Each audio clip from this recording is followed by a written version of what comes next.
How to fix Hyundai Bluelink app not working.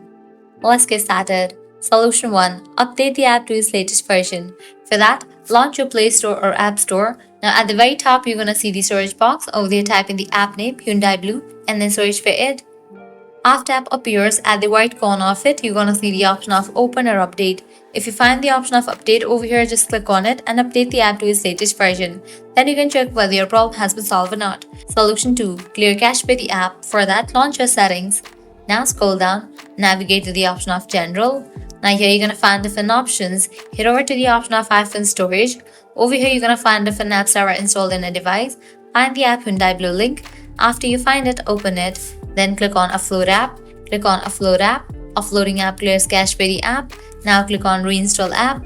Once completion of installation process, you can check whether your problem has been solved or not. If all these solution doesn't work for you, what you can do is apply solution 3. That is, you will need to completely delete this app from your device and reinstall it. For that, click on the option of delete app. You're gonna get the pop-up. Click on delete for the confirmation. The app will be deleted. Then you can close this, launch your App Store or Play Store, search for the app Hyundai Bluelink. After app appears, install it. By following these solutions, your problem will be fixed. So this is how you can easily fix Hyundai Bluelink app not working. At the end, if you guys find this video helpful, don't forget to like, share and subscribe to our channel. Thanks for watching.